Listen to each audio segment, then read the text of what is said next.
This is WWE superstar Drew McIntyre, and you are listening to Appetite for Distortion with Brando. You know where they are.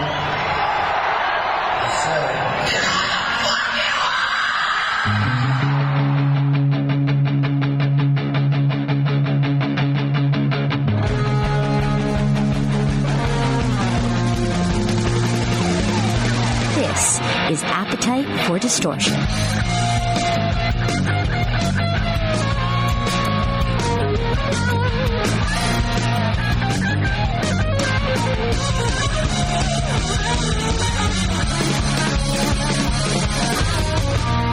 Welcome to the podcast, Appetite for Distortion, episode number 265. My name is Brando. Momentarily, WWE superstar Drew McIntyre autobiography is out now, A Chosen Destiny. And I can't wait to talk to Drew because not just am I a big wrestling fan, he's a big GunsNRoses fan, and we both like cats.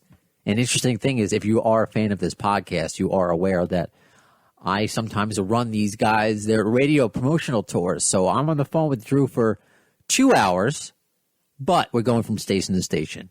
Now it's my turn. Okay, so we're going to pick it up. He's finishing one interview, and let's get cracking with mine. All right, Drew, if you want to know why we were having some audio issues at the beginning, which you may appreciate. Yeah, as long as it started.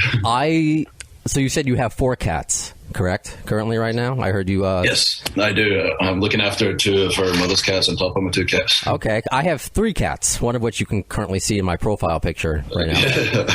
They like to walk... angry stare. He's the happiest cat, though. They like to walk on my mixer and press buttons.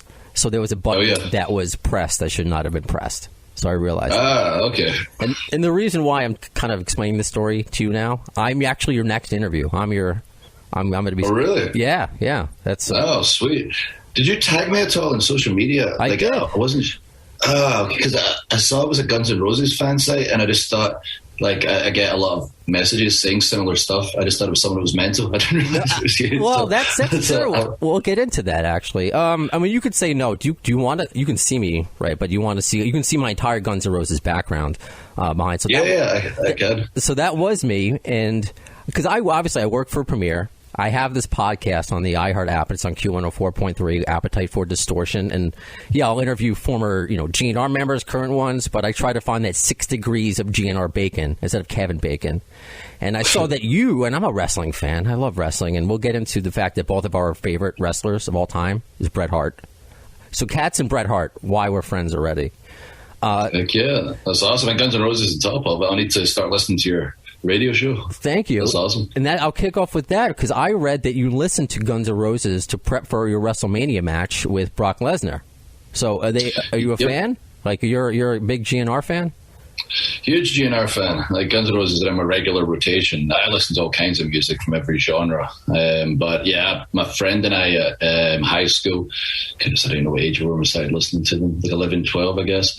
We got completely obsessed, and I actually dressed as Axl Rose to my Halloween party at high school when I was about 16, Nice. And I was kicked out. And it was a great costume. I still got a picture somewhere. Like I had the art teacher paint all of Axl's tattoos on my arms. So They looked exactly like the tattoos. I had the wig because I didn't have the long hair at the time. The problem was I wore the waistcoat and the tiny biker shorts and the wrestling boots. So I was promptly kicked back out for not dressing appropriately. It's cold in Scotland. It's not like it was a good look. But yeah, I was swiftly kicked right back out. But I got some pictures from it. It was a heck of a night and a heck of a costume. And eventually when the bootlegs were going, since Axl took 1,000 years to get Chinese democracy together, my friends and I were always trying to get the little songs they performed at Rock in Rio and stuff. So this is the latest song, and send them to each other on MSN back in the day. So I've always been a big GNR fan. Oh, that's brilliant. And so, I mean, I don't want to say Axl was the influence for your kilt to use on WWE because, I mean, it's your heritage. But did you think about that when you first put on the kilt? You're like, were you taken back to when you were dressing as Axel when you were in Halloween? We got to find those pictures, by the way. You got to put them online. Oh yeah, I've got them. It's just I'll release them. It's a matter of time before. I can't believe they come out already. Like, I've got so many pictures from that particular night, but it's not like the first time I've dressed as Axel. The funny thing was, like, my buddy dressed as not Slash that night. He dressed as Buckethead. And so we get a great picture together. Oh, that's from brilliant. that night. But yeah, but when it comes to the kilt, like, maybe not so much recently when I started wearing it, when I was younger and I was wearing the kilt, I definitely looked up pictures of Axel to try and get some inspiration for colors and what kind of outfits I could possibly wear, because he's obviously such a character when it comes to his outfits. Oh, brilliant. And one last GNR thing, because it's just the obvious thing that I do. What's your favorite GNR song of all time? Varies. It really depends. Yeah, that's the right answer. Like I change all the time. Like, what am I into right now? Like, maybe I'm the one person who really loved Chinese Democracy. I think it's such a great album. Me too. Like, I know it didn't get it got a great response, but obviously not to the level of an Appetite was. Like music changing, and then the Usual Illusion 1 and 2, obviously such huge responses. Like, I see Chinese Democracy just as big as like Usual Illusion 1 and 2 to me. Wow. Well, you're going to make even more fans by that statement, believe me. And it would be nice in the transition to the wrestling thing, like just like Motorhead did for Triple H, if GunsNRoses did a Drew McIntyre theme song. Oh, that'd be so great. I only saw them live one time, and it was Axel and Friends. Like, I need to see them all together with Axel and Slash. It was a Download Music Festival in 2006, the year before I came to WWE. I was 20 years old, I believe, at the time, and a wrestler called Robbie Brookside, who works with NXT, a bit of a British legend, dropped me off after we did a wrestling tour to a gas station off the side of the road. My buddy and I went straight to Download Festival. GNR were main eventing that night. We pushed our way to the front just to get a front row view of it. It was awesome to be there, even though Axel almost slipped on his butt and then stormed off the stage. He did return this time. He just put down some rubber for him so he didn't slip again and finished the set. So I'd love to see them with Axel and Slash one day.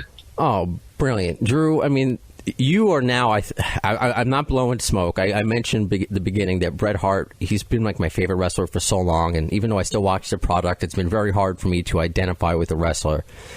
I feel so, and I think that's why you put this book out. We already spoke about cats. We already spoke about, GunsNRoses. And I speak about, it's kind of like my secondary theme of my podcast is mental health. And I just didn't know at first. I'm like, oh, great. Drew McIntyre's story. This guy, again, I'm a wrestling fan. But was it hard for you to open up? Because I've started to use that, I guess, this platform. And sometimes it's hard. I guess, is it cathartic to sit down and write down all your feelings? Are you like, is it all out there? Do you kind of regret anything? How do you feel putting, yourself out there in this book? I don't regret anything. I've grown up in front of the public, essentially, since I was 21 years old. And when I was younger, as I talk about in the book, Chosen Destiny, I kind of kept all my feelings bottled up, even the worst things that happened. My career started off so positively, huge opportunities, but went on a tailspin, and it's directly related to my personal problems that were going on, and I didn't deal with them. I didn't talk about them out loud, and my way of dealing with them was just going on more nights out, surrounding myself with perhaps negative people at times, sometimes my friends, but always burning the candle at both ends. And things came to a head eventually. I was fired from WWE, my dream job, and as well as I was doing outside of WWE, my behavior was just out of control. I was not dealing with anything. Years had passed by this point, and I was ready for a huge crash and burn. And I'm grateful for breaking my neck. I might be the only person in the world that ever says they're thankful for breaking their neck. But it allowed me some time to be stationary for once and to be with my girlfriend at the time, my wife today, and for her to have the serious conversation of you're about to crash and burn. You can't keep on this path you've been on. I'm going to leave your butt for one, but I don't want to. I've stuck with you all this time. I believe in you. I believe you can get through it. And also part of it, aside cutting out the negative aspects of my life, was she wanted me to start opening up a little bit more and talking about my feelings more, because it's not something I was ever willing to do. And when I started doing it, I started feeling better, getting some of the weight off my chest, speaking to her. And I feel silly now today, the way I am and how open I am with her, that it was so hard for me to open up to her, but I just didn't open up to anybody. And hopefully through the book, people can see the transformation I go through, aside cutting out the partying, the drinking and all the obvious stuff. When I start opening up and letting my emotions out, it's a huge weight off your shoulder. So everyone out there, if you're going through a tough time, as you'll see in the book, just don't be afraid to talk to someone. Don't be afraid to open up. If you don't necessarily have someone to talk to, I've seen some cool stuff over the past year. I used to despise social media with a passion. Still don't love it. Toxic environment. But I saw such positive things over the past year, such as people reaching out on social media and saying they're struggling, they're having a tough time mentally, and other people coming to their help and lifting them up and helping them through those tough times. And it's not just important to me because of what I've been through personally, as I detail in the book. And I think I mentioned my buddy in there, a wrestler called Lionheart, Adrian McCallum. He was one of my closest friends, and he took his own life. You would never have known anything was going on. He was such an upbeat person, such a confident person. Career-wise, he was doing phenomenal, but he was struggling a lot mentally, and we didn't know the level of it, how significant it was, and he ended up taking his own life. So now I'm more adamant than ever to tell people out there, like, if you're going through something, please don't keep it to yourself. I know how it feels, and I've seen the results of it. Just speak up. Someone's going to listen. Thank you for doing that with your platform, because on my little platform, I have a nerve condition, so I have a natural handicap. But there was a few winters ago, I broke my ankle, and it forced me to finally go to AA. So I haven't had a drink in 5 years now, and that was during the time. That's awesome. Yeah, thank you. And that was during the time where I also knew somebody who took his life, and that was unfortunately my dad. So I was also going through a hard time, and I was fired from my job, my radio job. So I really identify with your story. I'm bearded, but I'm 5'6". So, my chest is almost as hairy as yours, so there's some things I can identify with. But still, I just can't thank you enough for putting this story out there. Is there one, maybe a fan who has maybe read a story, or maybe you want to highlight that has reached out to you, that maybe that you changed something? Because I knew that's what WWE is great with fans. So is maybe like a one fan you want to acknowledge that you've helped, or a fan experience you've had that's important to talk about? Yeah, I wish I could name just one, but I've been so fortunate, especially in the past year, and the role that I've been in WWE, and just getting more responsibility to use the platform for good, that I have been more open in general, and I have been able to do a lot of virtual chats with people, and it's interesting. I've seen, and I'm so grateful that whenever I do these virtual fan meet and greets, generally they're told to come with a question, and a lot of them come just to say thank you, and they tell me their personal story about a difficult time they were going through, perhaps losing a family member, or just a difficult time mentally they were going through, and somehow something I'd been through or something I'd said helped them through it. And it's insane to me that there's been more than multiple times, dozens of times over the past year. But that's the stuff is important to me. When I was a kid, I always dreamed of being WWE champion inside the ring. I never thought of anything beyond the ring.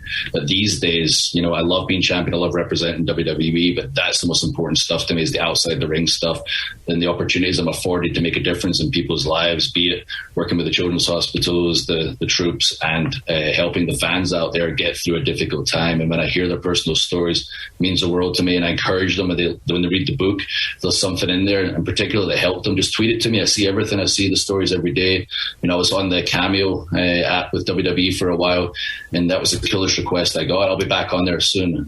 Was people asking me to speak to a family member who was having a difficult time, and detailing what they were going through. And I spent hours just talking to myself, but also talking to them and getting the feedback, how it really helped them. That's the biggest thing for me right now. Amazing. So now when you get tagged by the AFD show, I am a little crazy, but that's me. That's me. So thank you for using your platform. Yeah, no, it's yourself. So I was like, it's like, no way, that's got GunsNRoses fan site as well, and there's a cat on there. That's too good to be true. Oh. It's a couple of my favorite things in the world. This was throwing wrestling on top of that. Those are my bad obsession. I got you. The sun.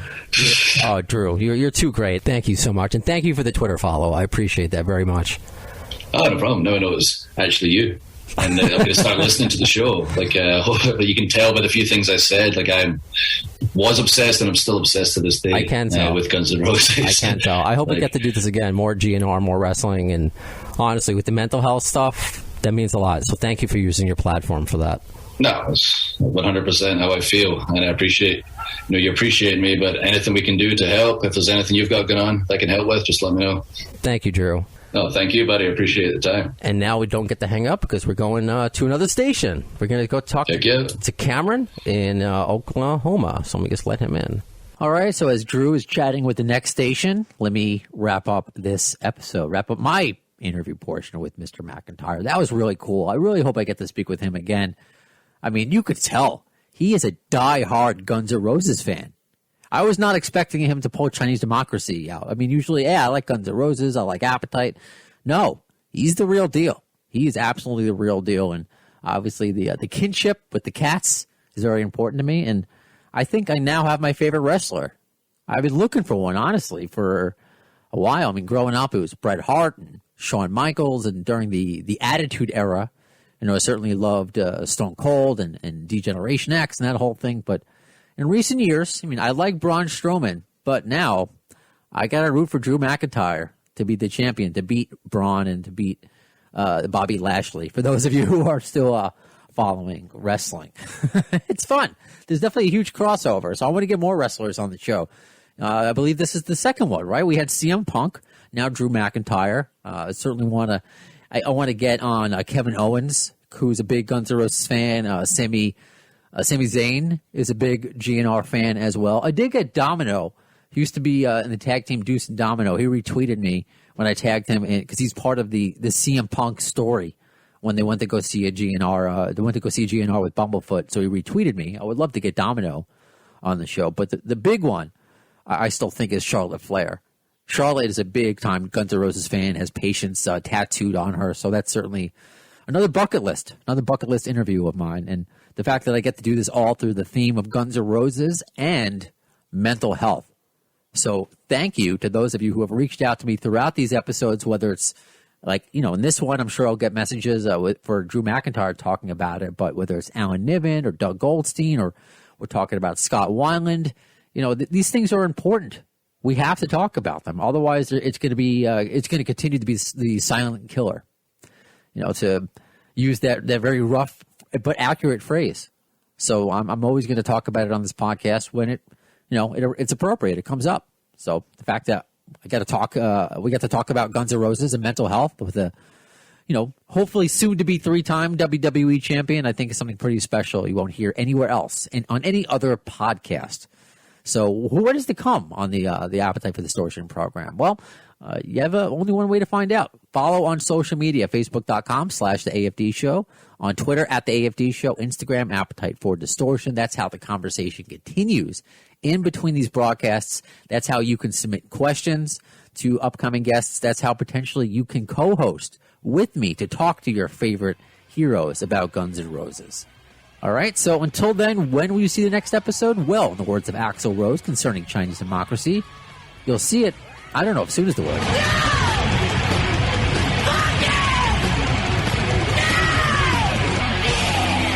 Thanks to the lame-ass security, I'm going home.